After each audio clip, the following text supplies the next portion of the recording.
I'll give you a fair understanding of how Go works, but in the end, it's about solving the concurrency problem with Ruby.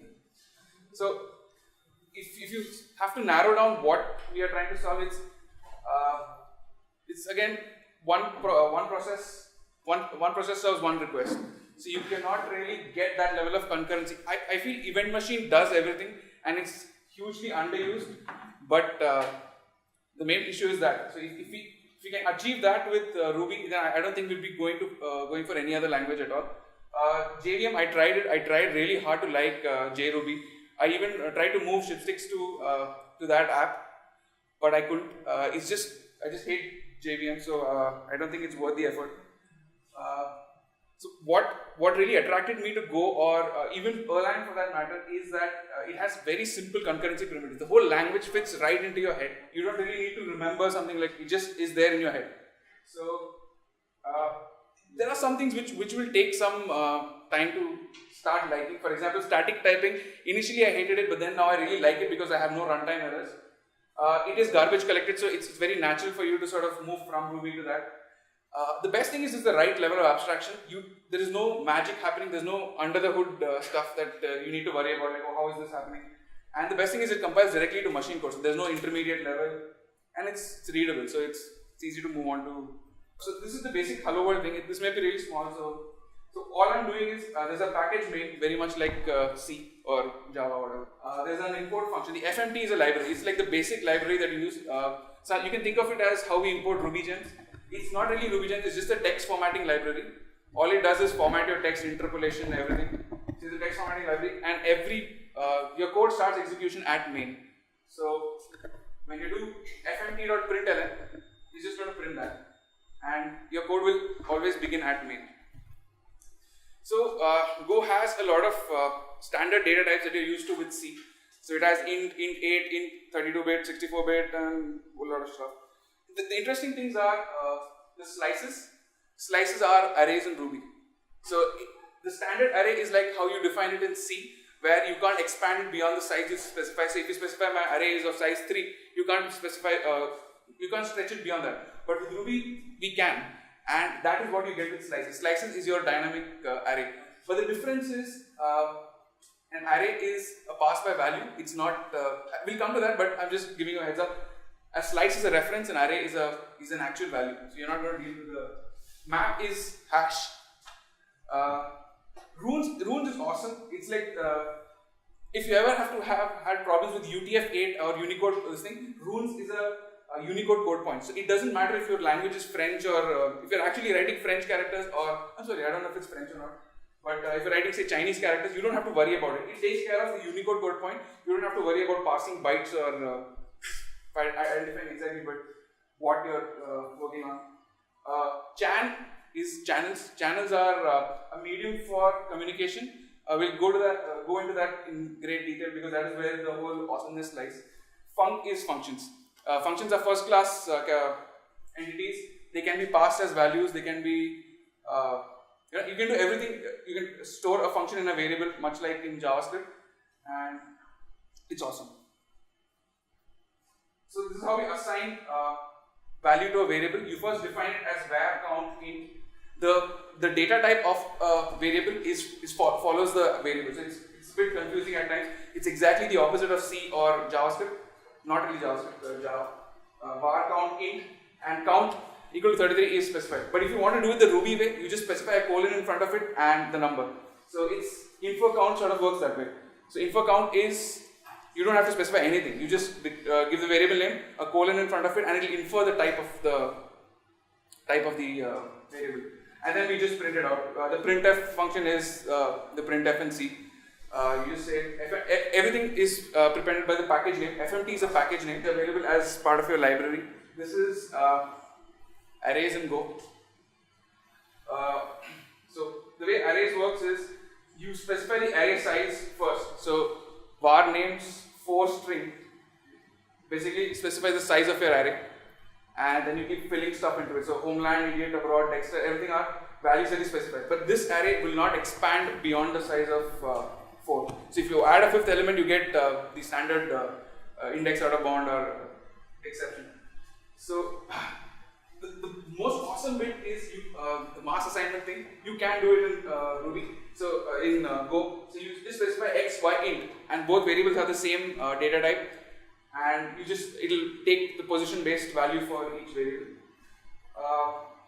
And iteration is a lot like each. So you have this variable called a keyword called range, and you iterate through that, and it will give you the exact way it works in Ruby. So you have an index and the value, and you iterate through that and you print whatever the value that you're getting. So we continue with arrays again, and this is another way of assigning arrays. The one at the bottom, the array literal. This is another style of assigning it. You directly create the array without really defining an array, and you just fill whatever the values are there are put into the array literal. We again iterate through it. The index is the element position in the array, and we print the value.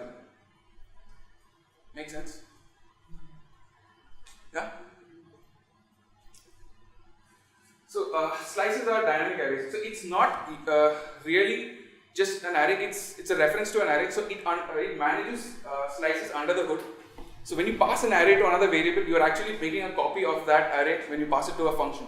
You're not actually passing a reference. So in Ruby, you actually pass a reference. So if you get an array as a parameter to a function and you manipulate that and you directly access that array in some other function, you've changed the array. Then here it's not that. You send a copy to it. And it's taken care of internally, and it's something very annoying to start off with. But then if you want to explicitly pass the reference to it, you need to pass the ampersand, which will give you a pointer to that, and that's a reference to the slice. Slices are like arrays, so it dynamically will increase its size. So you add another element, it will increase its size. There is a special keyword called append. You pass append, I'll show you that. And the way to define a slice, okay, before that, a slice has a length and a capacity. It's not really that important to really worry about it right now. A length is the size of the underlying array. So a slice is built on top of an array. The thing that you see on the right is the actual array, and what we have here is the slice. The first thing points to the array. The second one is the length, and the third one is the capacity of the slice. The capacity is the maximum length of the underlying array, and length is the number of elements that are currently in the array. So this can change, you can increase it. So what we deal with is a slice. We don't deal with the underlying array. We just directly create a slice. Go creates the array for you, and then we move on. These are it's a slice and it's an array, correct, which it points to. So when you add a new element to it, it will be appended, or it will create some new space in memory. A new array, and new space in memory. Yeah. These memories will be allocated new values. Right. See, when you add something, you have another of this created in memory. You move all the values to that. This pointer starts pointing to that, and this is garbage collected. Added plus, yeah. plus 1. Yeah. So the slice and everything will be changed. I'll show you the append. So this is what we're doing. So we create the array here. The array called slice literals, and that's not really an array because we haven't specified the size in the square braces. So that means it's a slice. So it has the ability to dynamically grow. You don't have to worry about the underlying array.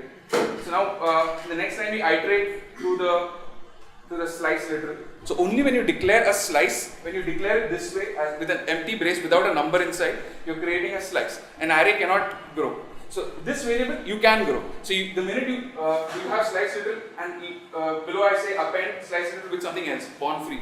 So there's another value I'm passing into the slice. So basically your array has grown. What it does internally is it creates another array, moves everything to that array. It's a bigger array, and it stores it, and you have a bigger array.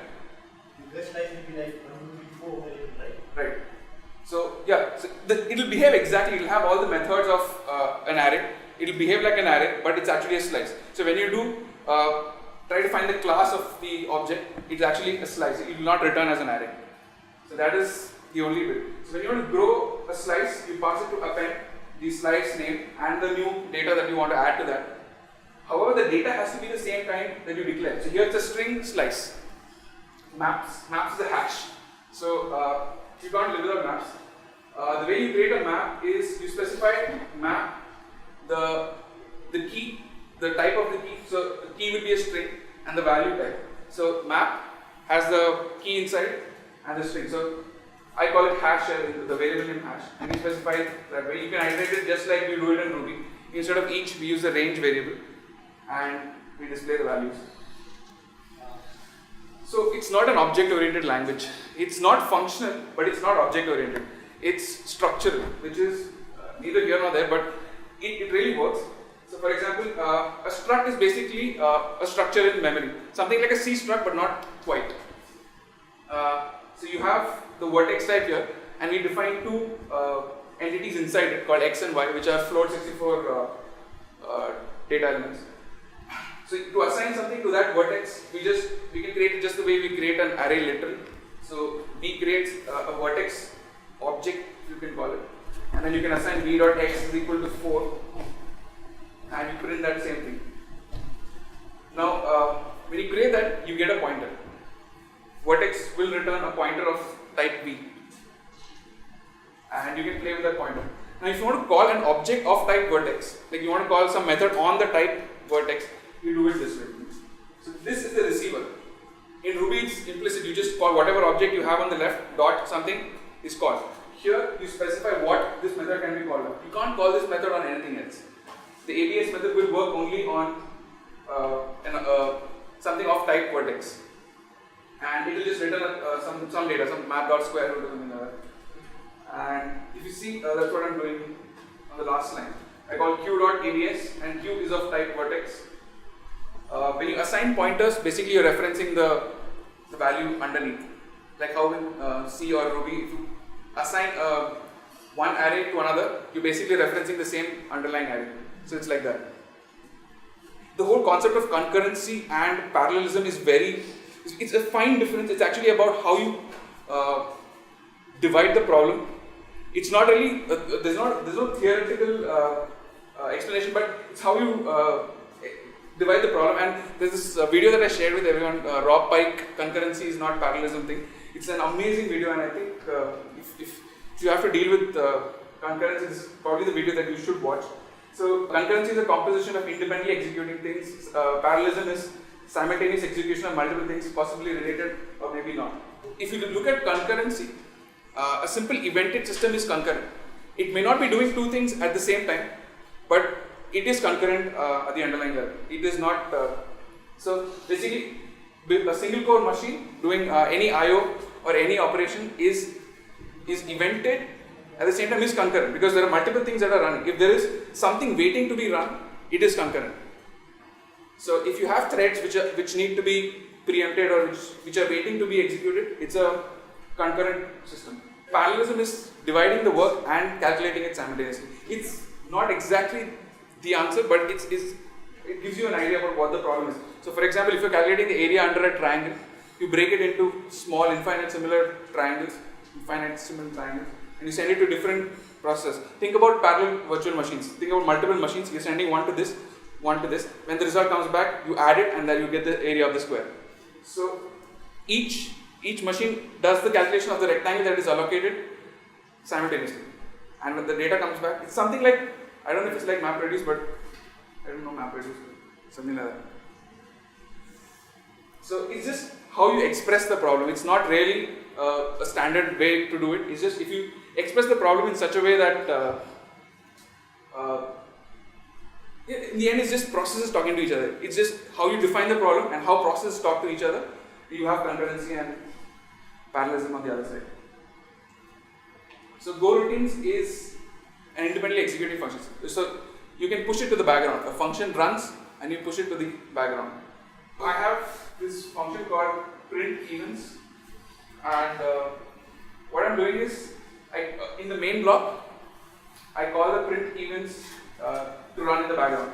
So your control is actually executing in the main, and print evens, the minute it's triggered, your control moves on, and this keeps running. So the minute that finishes, print evens will end, and once your main function ends, all Go routines die. If it doesn't complete that process which it has started, right? But if main ends and it the will die. process is not, Yeah, that means you're not coordinating well. Something wrong with the how both methods talk to each other. That good thing to spawn up a new process, or? Yeah. So what it does is it creates this thing called Go routines. Go routines are not threads. So Go creates threads, system level threads, and it maps Go routines on top of them. So it's basically multiplexing multiple Go routines on a thread. You can spawn almost 100,000 Go routines without worrying of running out of memory, unless everything blocks, which is very unlikely, and you must be writing really horrible code to worry about that. But each Go routine has its own call stack, so you don't have to worry that if I if I ever go too deep into the stack. And I think the best part is they are multiplexed onto system level threads. So it's not a Go routine does not equal one thread. So that's the main bit out of it. It's pretty lightweight. So the reason why I started playing with Go and Erlang was because of this. So this is a client application which we're doing. So the goal of this bit is to calculate the price from two different carriers. So we calculate the price from UPS and we calculate the price from FedEx. And each price calculation consists of almost 5 API calls, which are pretty time consuming. So assuming that each API call is arrives back at say 3 seconds, we have 5, so 15 seconds for each, and we have 2 such carriers. So that's too long to respond for one request. Wait for one request. So ideally, if you had something very like built on a concurrent language, you would fire this on a thread, you would fire this on a thread, and wait for the response, do the calculations, and return something. But unfortunately, you can't do that with Ruby unless you're doing it on the background. But I can't do that either. I think Event Machine is the solution for most cases where we want concurrency in Ruby. We don't use it enough, probably because of the callback code, because it's slightly harder to get used to. If I were to solve this in Go, you can immediately think now that the Go routine thing would be the way to do this. The only problem now, if we do this with Go routines, think of this bit as a Go routine and this bit as a Go routine. The only thing now we have to worry is how do we get the information back. That we know to send it off, we don't know how to get the information back. So that is where channels comes into play. One question. Yeah. Before that you said, what was the problem when you mean the UI was threads? So I tried it with Ruby threads. I don't know. I'm using 187 sadly. I'm pushing for 193, but even with 193, with 187, if I spawn two threads here, it just becomes slower than the sequential request. Which is, I think, because the scheduler has some time. I just googled something and I found that it takes time to do the context switching. Actually, 193 uses the OS level threads. No. Good, I don't know, you know. You can see one line, but there is a CI lock like. Yeah, so the lock still exists. You can't, I don't know, this is what I know. So the global interpreter lock will still allow only one thread to speak to a native thread. So how do you get concurrency? You will get a speed. I can give you the example. I feel something like celluloid would be the way to go. But again, I'm working on 187. Using threads only potentially, when you make it an API calls, it might take around 10 seconds. But when you use a thread, it will be completed in 1.3 seconds or 1.5 seconds. So Okay. that kind of this happens actually. You can do that. Okay, I'll need to take a look at it. I'll give this out. I tried it with JRuby, but the thing was we were using so many C-level bindings that I couldn't move the complete application to JRuby, and just starting off was a nightmare for me, so I gave up. So channels is like a conveyor belt. You can think of it as a conveyor belt. One end of the channel is you have someone receiving messages, the other end you are pushing messages to it. So you push one message, someone receives it at the other end of the channel. So this is how you define a channel. You say make channel and the kind of information that you're going to push through the channel. The channel takes that message, brings it to the other end. To receive message, it's like a pop. This is the pop command for the channel. So when the message arrives, you have the what you call hash rocket symbol, and you get that message in that variable. It's like a pop equivalent to a pop. So this is somewhat with channels though. So what I do here is my goal is to make HTTP requests to all these sites, say shipsy.com, Times of India, and Idly Software. I make HTTP requests and I create a channel and I send it to them. These are Go routines, so they'll execute asynchronously, and the function is called fetch. So I create a channel beforehand which accepts a string response, and it sends the request to each other fetch method. So what happens is when the fetch thing actually makes an HTTP request and gets the data, it pushes it back to the channel C. looping, I'm waiting on an infinite loop, popping that channel. So the minute it finishes fetching that information, it'll send that data on the channel, and I receive it at the bottom on the main function. Make sense? The only other thing that I'm doing is just timing the response. So it's like I start the time here and I calculate the time since I got the response, and that's what I send here for some request. And I send it here and I get this. This is where I'm waiting on. I'm looping here and I'm waiting on that channel to get the value. Make sense? Does it use as a callback parameter? No, that's not a callback. The channel is something like, it's like I'm sending, suppose you're a function, I'm sending you a tube, and the minute you're done with whatever you send, whatever response back to the tube, and it comes out to me. So it's just like that. When you do it is not my concern. I just keep holding that this thing, waiting for you to come back to me with the answer. So it's like that. Think of it as a conveyor belt between you and me, and I ask you to do a task. Whenever you're done, you put whatever you're done on the conveyor belt and it comes to me. So it's an asynchronous function which uses a channel to tell me that it's done or send me the response back.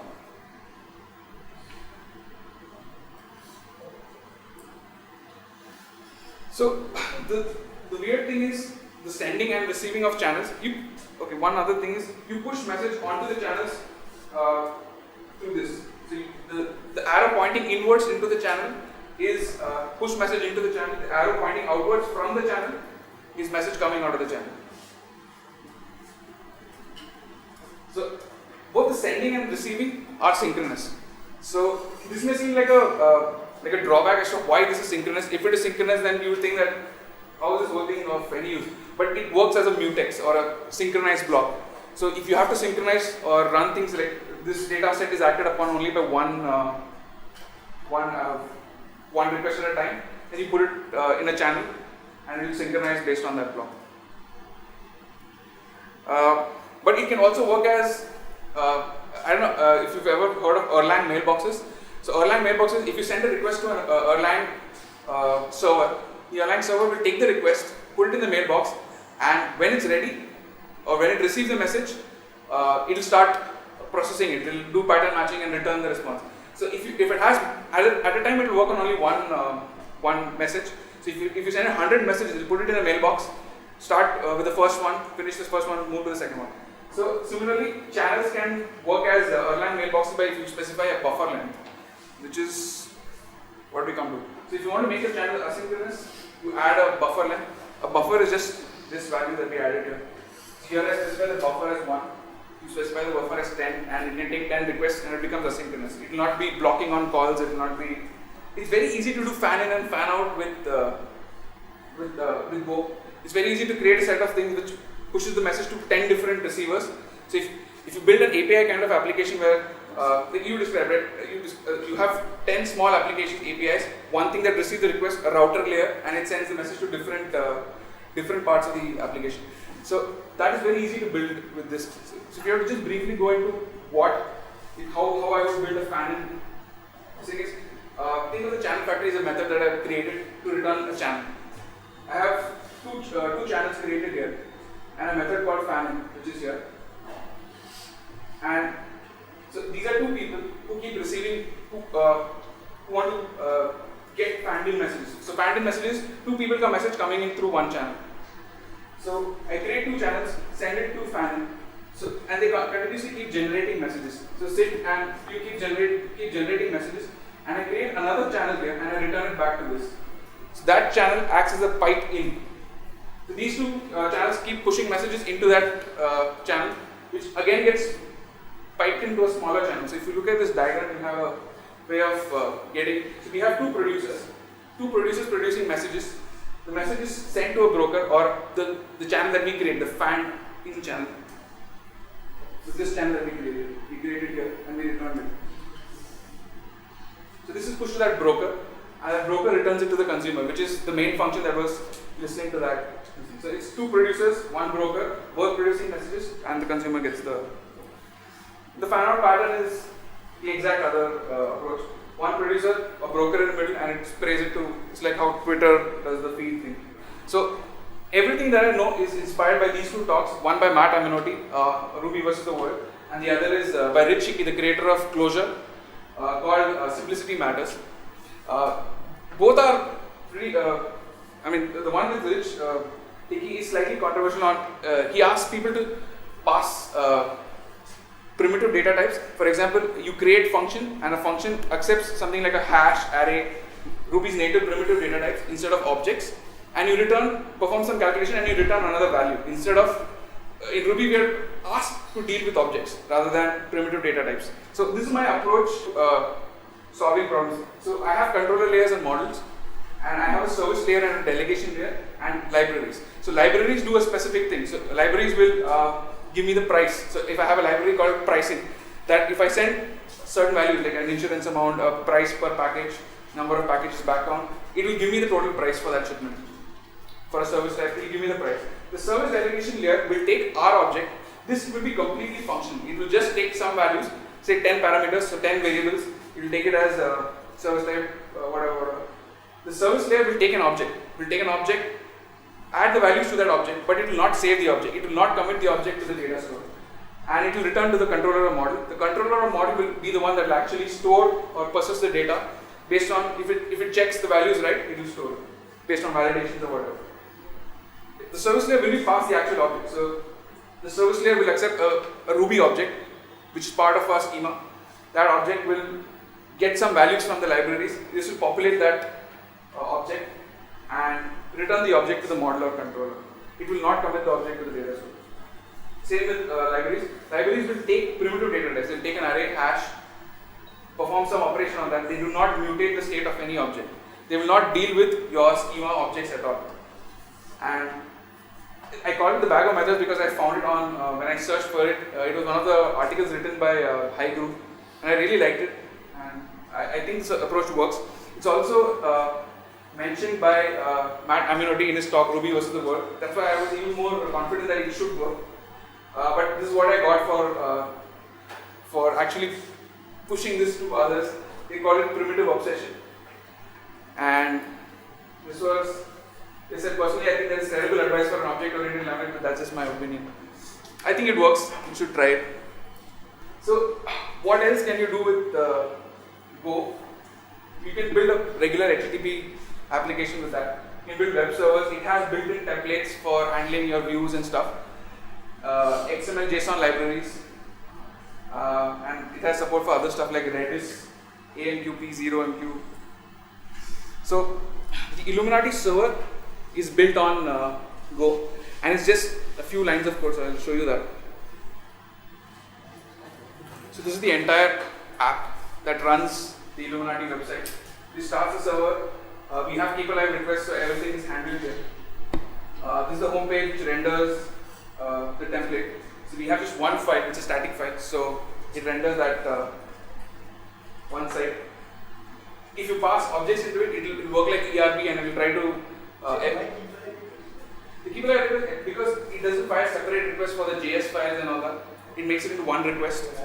Yeah, so it makes it slightly more efficient, and that's about it. So these are all, I built an asynchronous logging tool because it doesn't give you a logging tool, you have to write it.